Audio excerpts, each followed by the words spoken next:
You have 92 years of wisdom to share. So, Well, wisdom. I have lived a long time, but wisdom? I could ask you something about Bitcoin. No. You haven't, so It is a subject I will not discuss again after the What? worldwide attention I got, which was not to my liking. But I do it my way. I did it my way.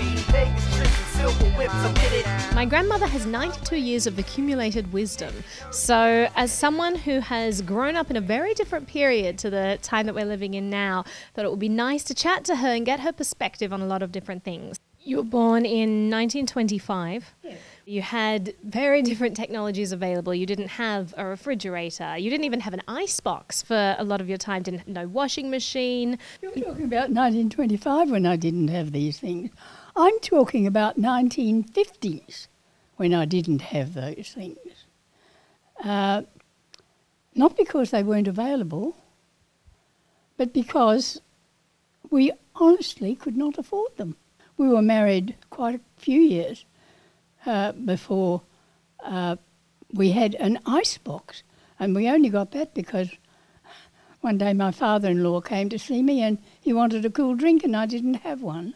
So he went out and he bought me an icebox and a block of ice. I didn't think I was deprived. It was also a hard life. So you would tell me stories about having to wash diapers on a washing board, not having a washing machine. I didn't have a washing machine, for many, many years, but I had a copper, and I'd boil the things in the copper, and then they'd go into the trough, and I'd scrub them on a washing board, and rinse them, and then go and hang them out on the line. I also used to get on my hands and knees and scrub and polish all the floors. I mean, there was no such thing. I couldn't afford a vacuum cleaner or anything like that. So I scrubbed floors, yes, and I polished floors. We didn't have any luxuries, but then in those days we didn't really need luxuries. So I want to look at different ways that technology has improved life today compared with how it was when you were a child. So do you like your washing machine better than boiling your clothes in a copper? It's a big help. It's a big help. You have an air conditioner here and Yes.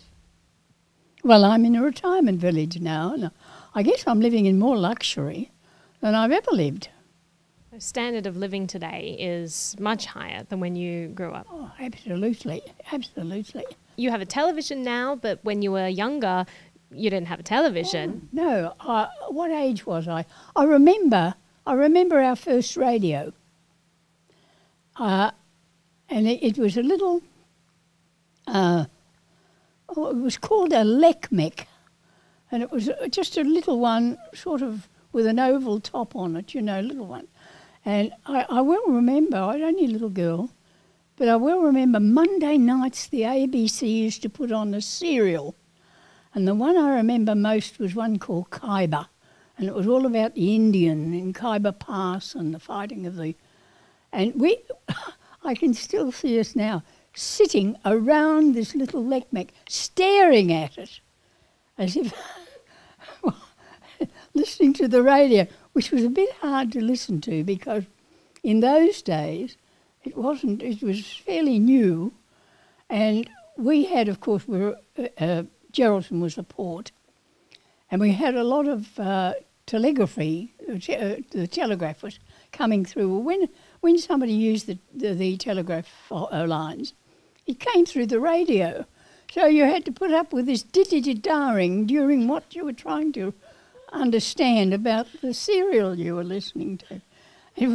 But it worked in wondrous ways because I had two brothers in the post office, and one of them walked in one night. I think he'd been to the pictures or something, and he walked in, he switched on the radio, and there was all this Morse code going on. And he pricked up his ears and he sat down. And all night he sat there and took these messages from the radio. And it turned out to be a ship that was wrecked on the African reef. It ran up onto the African reef just outside Geraldton. And the ship was called the Stanford. and they were SOSing to get help. And my brother sat there all night and took all these messages. Because he intended to listen to some music, but it didn't turn out that way. You have a gopher that you drive around with. I see you whizzing around doing wheelies. Before that, you had a car. Now, when you were younger, how did you get around? We walked. We walked. One of our great pleasures was of a Sunday. There's a place called the Chapman River, and it's 3 miles out of Geraldton. And that is where the Geraldton wax grew wild. And we would walk out, 2 or 3 of us, only little kids, and we would walk out to the Chapman River, which was 3 miles out. Then we'd walk along the river and pick the Geraldton wax, and then walk back to where we started, and then walk home. So we would do up to 8 miles on a Sunday afternoon, and we wouldn't think anything about it. Wherever we went, we walked. It was great. So did you have any other means of transportation? If you had to go a long distance, how did you travel? We didn't travel. We didn't travel. We lived in Geraldton. Yeah. I didn't travel until I was, I think, about 12 years old. I was given God's gift of a good singing voice. My mother was a beautiful singer. And they brought me down here to Perth when I was about 12 to sing on the ABC. And how did you get down to Perth? I came by train. It took hours. You lived through the moon landing. Yeah, so how was that, seeing us go from, not having transportation to suddenly we're at the moon? Well, it took a long time for people to believe that it actually happened. They reckoned it was one of those things that was done in a film studio. It took a long time for people to really believe that it had happened. I believed it because before they did that, of course, they sent a man into space. One of my eldest son, who was at school, was a friend of a lad whose father was in charge of the space station in Carnarvon. Wainwright was his name. And my husband at that time was having to travel north quite a bit in his job. And it came the time that the first man was going to circle the Earth in a spaceship. Tim happened to be in Carnarvon when this happened, and he was invited to the space station and was at the space station watching all that was going on while this happened. And so I knew that that was real, and if they could do that, yes, they could put a man on the moon. Yeah. Was that exciting for you to watch when it happened? Oh, yes, it was unbelievable, absolutely unbelievable. I mean, we'd been through the Saturday afternoon matinees of watching the serial of Speed Gordon, who flew all over the planets and everywhere, and Ming the Merciless, who was the anti-hero. But, I mean, to us it was always fantasy. Could never be done. Could never be done. But it's funny that in my lifetime, I remember the first telephone in Geraldton.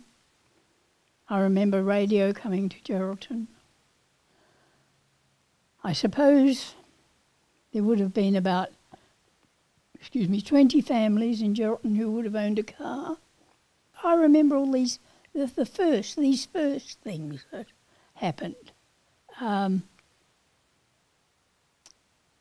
And I've lived through that, right through the era where man can walk on the moon. And right now we've got the internet. And now you have the internet that to communicate with the world, you don't have to leave your lounge room. Kids these days, they've grown up with the internet, they've grown up with social media, they've grown up with all kinds of luxuries. I think that we lose sight of how lucky we are and how much technology has improved our lives by all the modern conveniences. That, I must confess, I don't like.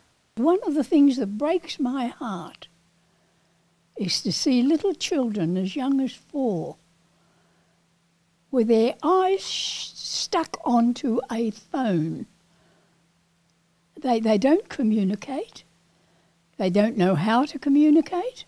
They can't spell. These things are vital, in my opinion. I have spent my life trying to teach kids to communicate with one another. Now they don't have to, and they don't. They sit side by side, each holding a phone. They just aren't communicating. And I think that's a shame. It's a real shame to see these little children not learning how to mix with people and communicate with people. People are the most important thing in the world to me. Not some electronic gadget. I'm not interested in electronic gadgets. So you think it's a different world now? Absolutely different. As I said before, I don't belong anymore. I really and truly believe that I don't belong. It's time I went. It's time I went. I'm not keeping that part in the interview. Yes, you. Why not? Why not? So technology has been both a benefit and can also be dangerous, depending of how it's used. It can be a benefit and it can also be very dangerous, yes. I think children fared much better in my day, even though there wasn't the money around. But for their welfare, I think they fared much better in my day than they ever have in today's day. They were also given more responsibilities, so they were treated. They weren't infantilized for such long periods of time. No, I can remember, of course, being 12 of us. I mean, poor mother, who also only had a copper and a washing board. It would take her 2 days to do the washing. On the first day, she'd do all the sheets and pillow slips and things like that, and then on the second day she would do the clothing. And she would hang them on long lines on the in the backyard. And I was so tiny that I had to stand on a kerosene box, they call them. I had to stand on a box to reach up to the table, and with a flat iron, which was heated on the stove, my job was to iron the tea towels and the pillow slips. And I hadn't even started school then. So, yes, we were disciplined, we had our jobs and we had to do them. Something that kids today get that you didn't get when you were a child, something that benefits them. Education. Education today is so much better than it was in my day. In my day, partly because of the Depression, I'd say, and money needed into the family, there were only very few who went through and finished school at year 12. When they were 15, it was decided that they were old enough to leave school and bring money into the family. So education is a big thing with kids these days. Most children go through to year 12, and a great majority of them are able to go on to university, which was almost unheard of, especially in country towns. Do you think that technology helps education today as well? Of course it does. Of course it does. And this generation should embrace technology. But you'll forgive me if I don't. I'm too old. If you could change one thing about the world today, what would it be? Oh, there's so much to change. There is so much to change. The world is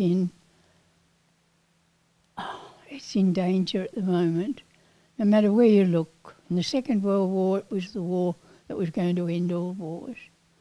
And you look at the countries today, Iraq, Afghanistan, no matter where you look, there's this upheaval of, I don't know what it's caused by. Is it caused by those who take leadership and tyrannise the population? How can we stop war? How can we give this future generation peace? This is my big worry. I don't have to worry about it because my time is almost at an end. But the kids of tomorrow, what have they got to face with missiles being fired from North Korea and missiles being used or built up in America? War seems more natural to them than peace. And that's something I can't understand, and that is something I would like to change very much, that there should be peace. I can only see a Holocaust, another one, but an atomic one. That is what I can see in the future, and it kills me to think that my kids would have to suffer that. Do you think that technology is going to keep making our lives better if we're smart with it? Technology will be such that we're not going to have to push ourselves too much. It can all be done for us. People they're just not living. They're being ordered around by the electronic world they live in. And they're ceasing to be individuals. They're ceasing to have individual thought. They're ceasing to have individual manners. Do you think that it's easier to create a herd mentality these days because of technology? I'm sure that it's easier to create a herd mentality. Very sure. Very sure. And why is that dangerous? Because they're not thinking for themselves. There's no individual thought. Look at North Korea, for instance, at the moment. They're being trained like robots. They're having their individuality taken away from them. You see them, they're marching. They're not living free lives. They're living lives that their dictators are telling them to live. Where's the happiness? Where's the freedom in that? Where's the individuality?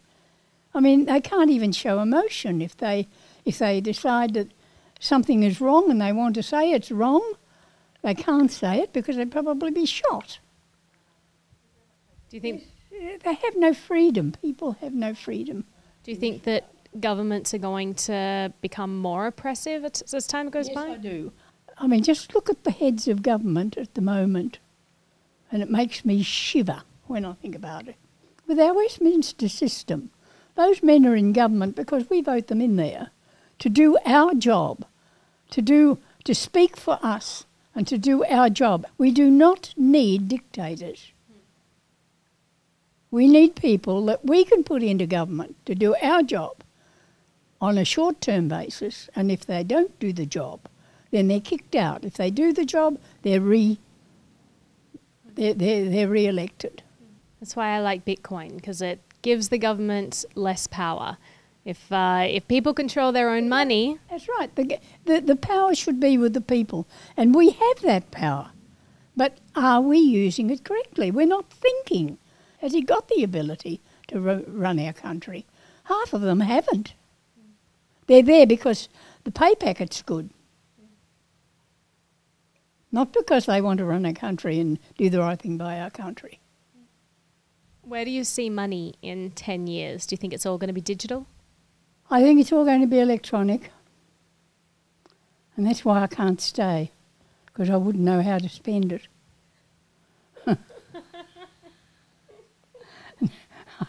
I could probably learn, but I'm stubborn enough to say I damn well won't. Do you think that Bitcoin is a fad? No, I don't think it's a fad.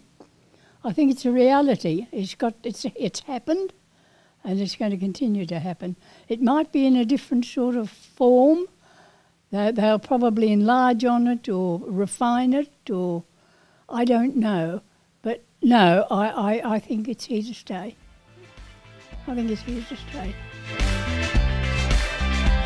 quick PSA, I am migrating all of my content onto decentralized platforms. I'm currently on Steemit, DTube, BitChute. If there are other decentralized platforms you think I should know about, please let me know. But there's just increasing censorship of blockchain related content on YouTube. So to safeguard this awesome community so that it doesn't just disappear if they delete my channel, I would love to see you over at these other platforms. Thank you so much.